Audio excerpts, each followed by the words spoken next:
एक समय की बात है। एक सुंदर और समृद्ध राज्य था जिसका नाम था रत्नपुरा। वहाँ का राजा महाराज वीरेंद्र एक ज्ञानी और न्यायप्रिय शासक था। उसकी रानी रत्नप्रिया अत्यंत सुंदर और बुद्धिमान थी। उनका राजमहल भव्य था और राज्य के लोग उन्हें बहुत पसंद करते थे। लेकिन एक रात अचानक अजीब घटनाएं होने लगी।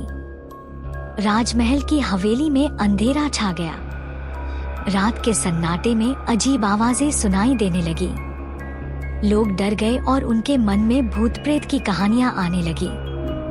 राजा वीरेंद्र ने तुरंत अपने मंत्री और योद्धाओं के साथ एक सभा बुलाई। सबने सलाह दी कि उन्हें इस रहस्य का पता लगाना चाहिए। राजा ने निर्णय लिया कि वह खुद इस मामले की तहकीकात करेंगे।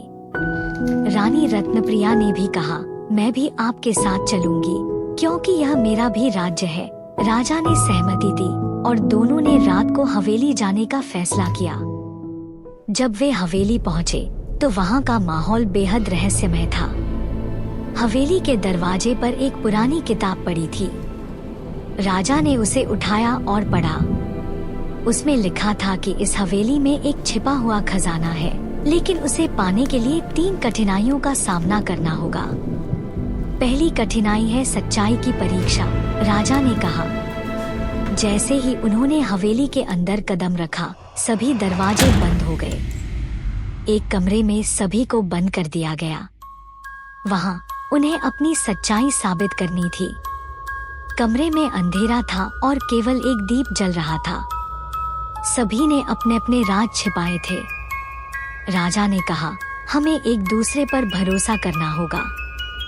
हम सबको अपनी सच्चाई बतानी चाहिए। सभी ने अपनी गलतियां स्वीकार की और राजा रानी ने एक दूसरे को समर्थन दिया।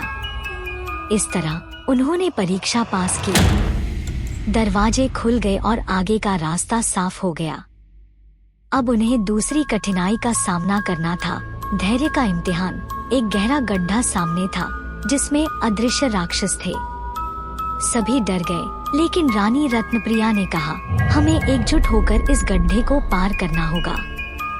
रानी ने एक रस्सी बनाई और सभी ने उसे थाम लिया। धीरे धीरे उन्होंने गड्ढे में उतरने का साहस किया। जैसे जैसे वे गड्ढे में उतरे, उन्हें राक्षसों की आवाजें सुनाई दी, लेकिन रानी की चतुराई और सबका साहस उन्हें आगे बढ़ाता रहा। अंत में वे सफलतापूर्वक गड्ढे को पार कर गए। अब आखिरी कठिनाई थी, प्रेम की परख। उन्हें एक जादुई फूल लाना था जो केवल सच्चे प्रेम के बल पर ही खिलता था। राजा वीरेंद्र ने रानी से कहा, मैं तुम्हारे बिना इस फूल को नहीं ले सकता।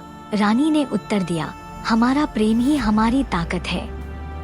दोनों ने एक दूसरे का हाथ थामा और उस फूल की ओर बढ़े। कुछ क्षणों बाद एक अद्भुत दृश्य सामने आया। फूल खिलने लगा। उनकी प्रेम की ताकत ने उसे जीवंत कर दिया। राजा और रानी ने उस फूल को दरवाजे पर रखा। अचानक एक शानदार खजाना प्रकट हुआ, सोने, चांदी और रत्नों से भरा हुआ। लेकिन सबसे बड़ा खजाना था उनका प्रेम और एकता। राजा ने कहा, इस खजाने का उपयोग हम अपने राज्य की भलाई के लिए करेंगे। रानी ने सहमति दी और उन्होंने उस खजाने से राज्य के लोगों के लिए स्कूल, अस्पताल और अन्य सुविधाएं बनवाईं। इस तरह राजा और रानी ने न केवल एक रहस्य सुलझाया, बल्कि अपने प्रेम को भी और मजबूत किया। रत्नपुरा अब और भी समृद्ध और खुशहाल था। उन्होंने यह सिखाया कि सच्चा खजाना सिर्फ धन में नहीं, बल्कि प्रेम और एकता में होता है।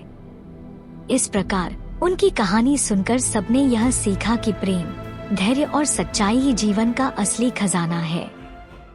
आपको ये कहानी पसंद आई हो और आप ऐसे ही और भी रोमांचक और प्रेरणादायक कहानियाँ देखना चाहते हैं, तो हमारे चैनल को सब्सक्राइब जरूर करें।